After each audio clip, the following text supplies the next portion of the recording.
Hello, good people of YouTube. Mountbatten here, and today, for your weekly top 5 video, we are going over my top 5 must-buy premium ships. So I get asked a lot, hey Sealord, do you think I should get this ship, or that ship, or this ship? Well, in today's video, I've narrowed it down to 5 ships that I would highly recommend you guys pick up for doubloons. Obviously, I would highly recommend you guys pick up the higher tier premiums, tier 9 and tier 10, and the methods that you can acquire them for free, so mainly coal ships and such. But these are ships that you can't get for free, and that if you were looking to spend money on the game, I would encourage you guys to pick up. These guys do, well, everything that you need a premium ship to do. They're good at training commanders, they're good at printing credits, and they're also just, a good, fun ship that's well worth the money, in my opinion. So with that out the way, let's go ahead and get on into it. But before we do, if you find yourself enjoying this video at any point, or if you find it informational or entertaining, please make sure you drop a like, leave a comment, subscribe to the channel, all that jazz. Helps out tremendously so on the YouTube side of things.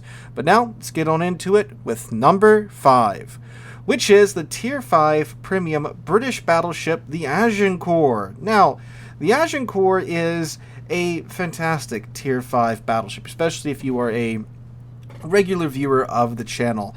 The Agincourt is an amazing secondary ship. I was going to say it's an amazing secondary ship at tier 5, but it's really just a good secondary ship all the way around. And tier for tier, it's easily one of the best secondary battleships in game. So if you can't tell, the Agincourt is just bristling with guns, both in secondary guns and main battery guns. She has 14 main battery guns, which is just so stupid. The real-life history behind this ship is very interesting too, from it being ordered by Brazil, and then the British kind of yoinking it away from them and such, and it's just a fantastical story to go with a fantastical ship, for sure. But anyway, having all those secondary guns and main battery guns down at tier 5 means that, well, you are throwing a lot of shells at the enemy team. Which is why the easiest way to play the Agincourt is really just spamming HE, because you're throwing so many HE shells at the enemy ships. With a build, you can get your secondaries out to 8.3 kilometers, which is really dang far by tier 5 standards. And then you have the 14 main battery guns to pile on top of the secondary battery guns with the HE spam. So what you'll be doing is just setting, well, everything on fire. It's pretty much like a tier 5 Conqueror with secondaries, so she's a blast to play. And tier 5, the engagement ranges are a lot closer, so you can actually use your secondaries quite a bit in the Agincourt compared to other higher tier secondary ships. Now, she's not without her downsides. The armor overall isn't overly fantastic, and she has literally no AA. There isn't a single AA mount on the ship. So obviously when you do run into those CV games, that is a bit of a problem, but I mean, it's tier 5, more often than not, you don't really get too many tier 6 CV games. Now that I've said that, of course, I'm sure someone's going to mention how they got 32 in a row or something, but even so, it is just a tier 6 CV, so it's not like you're getting bullied by the Nakamov, right? But nonetheless, it is for sure a downside. But where the Agincourt really shines is if we have tier 5 brawls, or sometimes they'll throw rank down to tier 5 every now and then. She's a fantastic ship in that mode, and she's just so much fun too. And she's a ship that can certainly train up commanders. Obviously, you don't have too many secondary British battleships, but she can, be useful in terms of, training commanders just for, the points and such. And it is a tier 5 ship, so tier 5, the economy's not too terrible down there, so you'll pretty easily print credits with the Agincourt. Again, not like tier 9 or tier 8 levels, but the repair costs are so low. Yeah, you only made 300,000 credits with running a green economic flag, but guess what? You get to keep most of those 300,000 credits with the Agincourt. So it's a fun ship, a good ship for brawls ranked when it's at tier 5, and a real still historical ship too, which wins at extra marks in my book. But moving on from the Agincourt, we go on our way down now to number 4, which is the tier 8 premium American destroyer, the Kid. The Kid is still, hands down, one of the best tier 8 premium destroyers in the game, except for, of course, maybe the Kazakh. Because always when I mention the Kid, someone's like, well, why don't you mention the Kazakh? Because sure, the Kazakh's a really powerful, borderline crack destroyer too, but the Kid's a lot more comfortable to play. It's a lot easier to play than the Kazakh. mainly because the kid, you have a fair amount of forgiveness built into the kid thanks to her having a heal, which not a lot of destroyers, from tier 1 to tier 10 get heals, and the kid gets it at tier 8, which is pretty good. Most of the destroyer lines that do have access to heals, they don't really get them till tier 9 or tier 10.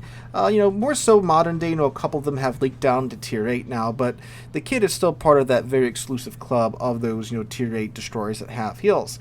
And the kid, it's got a lot of firepower bolted to the decks with her guns. She is a Fletcher class destroyer, so she does get those wonderful Fletcher 127mm guns at tier 8. So tier 9 firepower at tier 8 with a heal. That right there, that combination right there makes it an amazing gunboat destroyer for close range engagements, which, the Americans, that's kind of their thing, especially, like the Fletcher. You go to the cap, you protect it, use your excellent fire rate and your decent ballistics at closer range to bully other destroyers out of the cap. But the kid gets to do it with the heal, meaning that there's not really too many other destroyers you can run across at tier 8 that you can't just kind of bully your way over thanks to having that heal, unless it's like a hardcore dedicated gunboat. Most of the other destroyers that you can run across, you can have no problems dealing with them at tier 8. Even some tier 9 ships as well, the kid can very much walk all over them thanks to that heal. So you can use the heal to kind of brute force your way through those situations, or you can of course disengage, heal back up, and go back in into combat. So it's a fantastic tool that the kid has in her toolbox. Now you do pay for this by losing a rack of the Fletcher torpedoes. Actually, you lose the Fletcher torpedoes all in all. In fact, you get a single rack of Benson torpedoes, so you do lose a fair bit of torpedo firepower there, but it's more than worth the trade for what you pick up with the gunpowder there as well. The kid also does have really solid AA.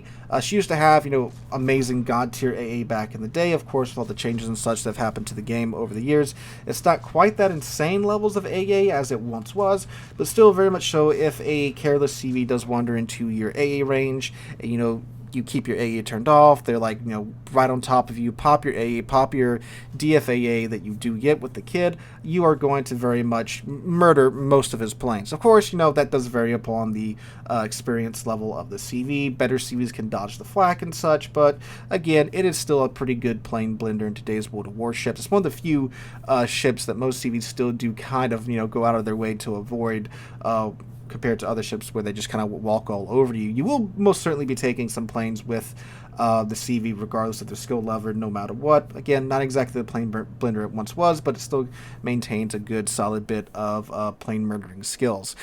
And on top of all this too, I almost forgot to mention, she does get the American smoke screen. So that's great, that long duration American smoke. So you get tier 9 firepower at tier 8 in a destroyer. You get a heal at tier 8 in a destroyer. You get, actual like decent usable AA, and you get the American smoke screen. What is there not to love about the kid? If you are in like a tier 8 game, like your top tier, you really don't care too much about the other destroyers that you're going to run across. Again, unless it's like a hard dedicated gunboat. So it's a fantastic ship, a ship that can hit well above its tier as well, which is why, like tier 8 clan battles, tier 8 ranked, you will most certainly be seeing more than a few kids running around in those modes. So I would highly recommend it. It's a destroyer that if you're just getting into gunboat destroyers and such, you can play this ship and have that little bit of comfort with the heal, but then once you develop your skills and you come back to it later on, you can do very well with this ship once your skills have developed. So it's a ship that you can play well when you are learning gunboat destroyers. It's a ship that you can play well once you have experience in it. I'm not saying, of course, go buy it if you, of course, don't have any experience in the American destroyer line. I would highly recommend grinding up to the Fletcher at least, and then coming back and picking up the kit as a side grade to the Fletcher that gives up some of his torpedoes for better AA and guns. But yep, cannot suggest the ship enough. For what it's worth too, I don't want you to go run out and buy it because of this, but just do be aware that Wargaming is pulling it from the premium shop here, I believe, in 14.6 when the content rarity system does come out. So you have until then to purchase it, and after that, well, it's going to be in the rotation, but it won't be available in 14.6, so just do be aware about that. All right, coming up at number 3, we have the tier 7 American battleship, the West Virginia 44, the Doom Turtle. Now, this is a ship by all metrics that really shouldn't be doing too well in today's World of Warships, but, you know, when I take her out, she does. I mean, this is a dreadnought battleship, super dreadnought battleship, that goes 20 knots. It's a massive target, and, well, I mean, that right there should make it pretty unattractive for today's World of Warships, but it's also a secondary focused battleship. Again, things that really shouldn't make this ship a good ship in today's World of Warships, but you know what? It absolutely is. Mainly because, well, it's got a lot going for it to help it, you know, be the Doom Turtle. So starting off with the main battery guns, you do get 8 of these 16-inch guns, which by Tier 7 standards are quite large. So that does give you the ability to overmatch most of these ships that you'll see when you are, well, in a Tier 7 game. So like other battleships and such, you don't really care about their nose or their stern armor, because you can just overmatch it with those 16-inch guns. On top of that, too, you do get the improved secondary guns that, they're the American secondary guns, so while, yeah, they don't pin a whole lot, their rate of fire is quite good, and they are also decently accurate. So what you'll be doing with the West Virginia 44 secondaries is landing a lot of shells on target with a good reload time and a pretty decent fire chance. So you'll be setting a fair few amount of fires with the West Virginia 44 on top of, you know, just bullying things with your 16-inch guns. Now, of course, these secondaries have more than enough pin to deal with things like light cruisers and destroyers at Tier 7, so they do have a little bit more of a punch down here at Tier 7 than like these same caliber of guns do, you know, on like Tier 9 and Tier 10 American secondary ships. So you got that going for you. On top of that, the West Virginia 44 does also have a quick cooldown on its heel. It has a 38-second cooldown on that American improved battleship heel.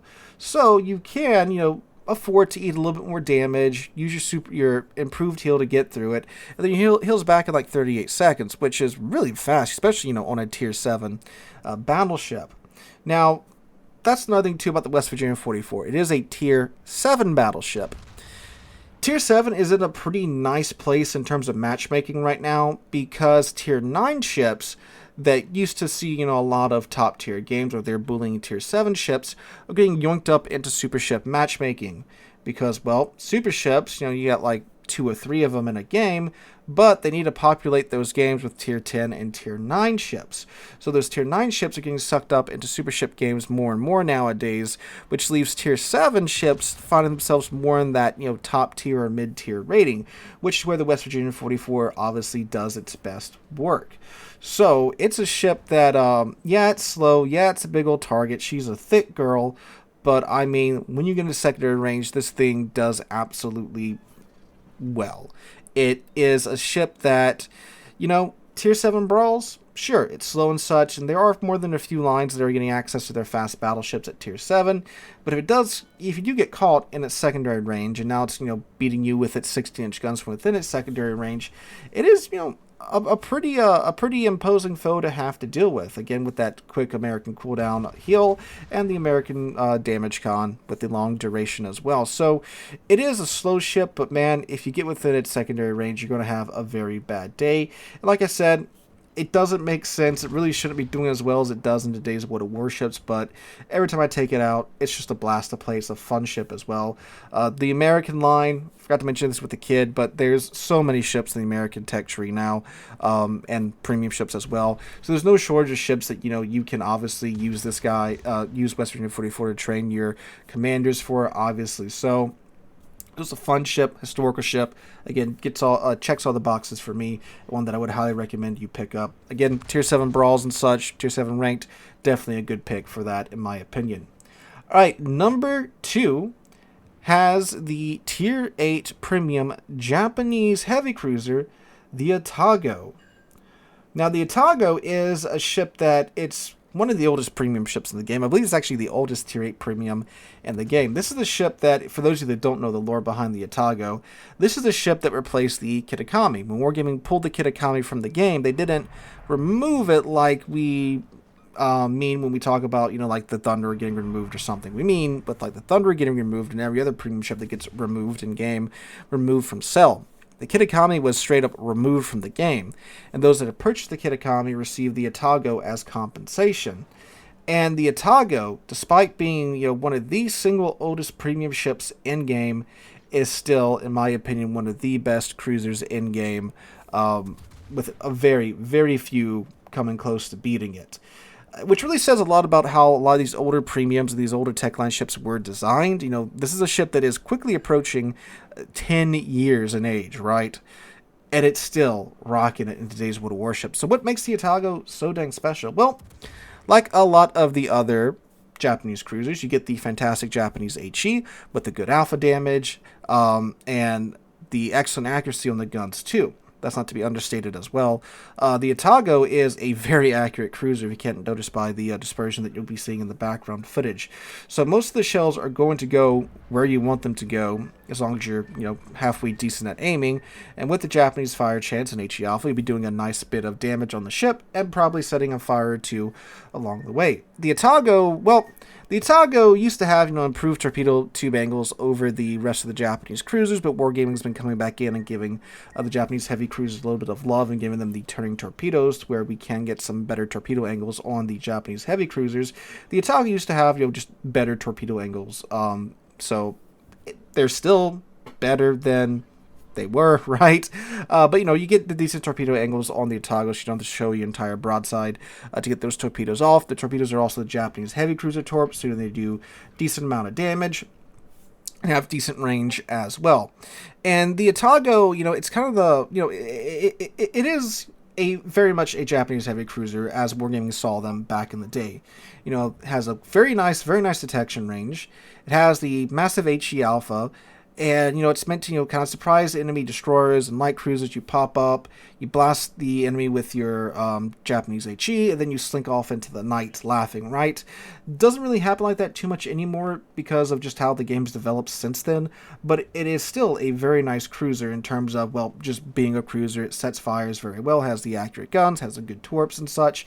You get hydro, you get a heal as well, so there's a lot going here for the Atago. It's also exceptionally maneuverable. If you put a full rudder build on this thing, it has a sub 3 second rudder shift time, so it can very much dance when it needs to, which it definitely does need to do because its armor is, well, terrible. As I'm sure many of you Battleship players out there are well aware, the Atago it's one of those cruisers that you shoot it in the radio mast, and then the third turret blows up, right? It's got some weird geometry going on there, but again, it's very maneuverable, very stealthy, so you get a good player in Atago, and they can very much dance their way around a lot of damage, which is also, of course, distracting the enemy team from the rest of your teammates and such. Not saying, you should really go out and, try to play it like that. Not really. It's very much, a sneaky cruiser. You get kind of close to the enemy team, not as close as Wargaming would like you to get, obviously, because of your shorter gun range, but you get in there, blap them with some HE, set some fires.